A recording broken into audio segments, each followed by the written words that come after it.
মাত্র একটি ভুলের কারণে কুকুরে কামড়ানো ব্যক্তি ভ্যাকসিন নেওয়ার পরেও জলাতঙ্কে আক্রান্ত হয়ে মারা যেতে পারে। আপনি কি জানেন কি সেই ভুল? ধরুন কোনোভাবে একটা কুকুর আপনাকে কামড় দিল, কিংবা একটা বিড়ালের নখের আঁচড় লাগলো আপনার হাতে। এ সময় আপনি কি করবেন? দৌড়ে হাসপাতালে যাবেন জলাতঙ্ক বা র্যাবিসের ভ্যাকসিন নিতে? একদমই না। এই ভুলটাই অধিকাংশ মানুষ করে থাকেন। এ সময় হাসপাতালে যাওয়ার চেয়ে বেশি গুরুত্বপূর্ণ কাজ ক্ষতস্থান থেকে ভাইরাসের পরিমাণ কমানো। তাহলে সঠিক কাজটা কি?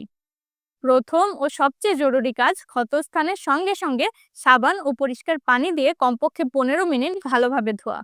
মনে রাখবেন, সাবান র্যাবিস ভাইরাসের আবরণ নষ্ট করে দেয়, ফলে ভাইরাস শরীরে প্রবেশের আগেই অনেকটা নিষ্ক্রিয় হয়ে যায়।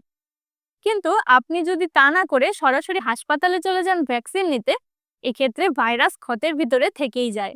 ক্ষত থেকে ধীরে ধীরে স্নায়ুতন্ত্রের দিকে এগোতে শুরু করে। ভ্যাকসিন কাজ শুরু করার আগে ভাইরাস স্নায়ুতন্ত্রকে আক্রান্ত করে ফেলতে পারে।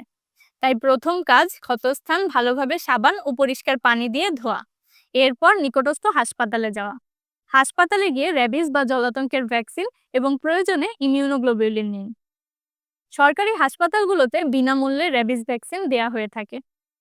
কুকুরে কামড়ানোর 72 ঘন্টার মধ্যে প্রথম ডোজ, এবং প্রথম ডোজ নেয়ার 2 দিন পর দ্বিতীয় ডোজ, সপ্তম দিনে তৃতীয় ডোজ এবং 14তম দিনে চতুর্থ ডোজ দেওয়া হয়ে থাকে।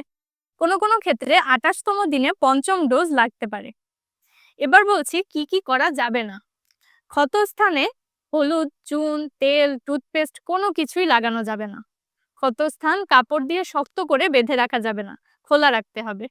ব্লেড দিয়ে কাটা কিংবা চাপ দিয়ে রক্ত বের করা যাবে না।